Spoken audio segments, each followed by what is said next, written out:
আকাশ packet নিয়ে সিটের নিচে রাখে। কিছু দূর যাওয়ার পর পুলিশ চেক করতেছে।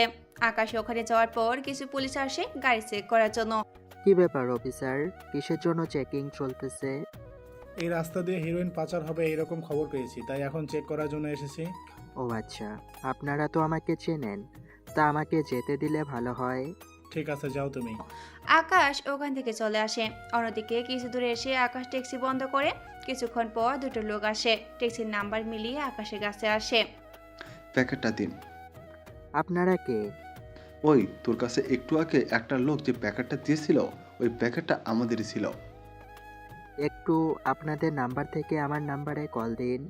কেন দেব? না, আসলে উনি নাম্বার দিয়েছিল, বলেছিল ওরা আসবে, তাই শিওর হওয়ার জন্য।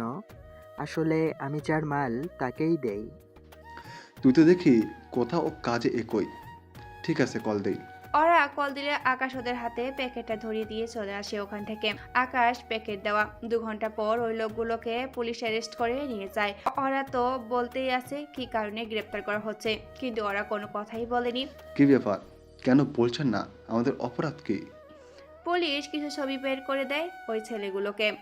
এই ছবিতে থাকা লোক তোরা দুজন, তাই দাও? হ্যাঁ, আমরাই তো এখানে। কিন্তু কি দোষ আমাদের? তোদের হাতে এই প্যাকেট কিসের? এমনি একটা পার্সেল। এদের রুমে তল্লাশি নাও, কিছু না কিছু তো পাওয়াই যাবে। পুলিশ অনেক খোঁজাখুঁজির পর ওই প্যাকেটগুলো পেল। প্যাকেট পেয়ে ওদের ধরে নিয়ে আসে। এইদিকে এই খবরটা চলে যায় রাজীবের কাছে। রাজীব হচ্ছে অনেক বড় ড্রাগস ডিলার। দেশে নারী পাচার হতে শুরু করে যে কোনো খারাপ কাজের সাথে জড়িত এই রাজীব। সব চাইতে খারাপ কাজগুলো করে এই রাজীব। রাজীব ভাজিটির ছেলে মেয়েদের ড্রাগস দিয়ে নেশা ধরায়, এরপর টাকার মাধ্যমে বিক্রি করে দেয়। রাজীব সবটা শুনে টেবিলে থাকা সবকিছু ফেলে দেয়। কি করে হলো এই সব? পুলিশ কিভাবে জানলো ওদের খবর?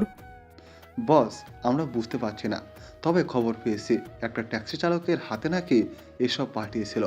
ওই লোকটা তো ঠিকই দিয়েছিল প্যাকেট, কিন্তু পরে কি থেকে কি হয়ে গেল কিছু বুঝতে পারলাম না। খবর লাগা, তোরা কার এত বড় সাহস? ওকে বস। এদিকে আকাশ ওর বাড়িতে চলে আসে। বাড়িতে এসে নিজের মতো করে নিজের রুমে চলে আসে। আকাশের সম্পর্কের সংক্ষিপ্ত একটা বর্ণনা দেই।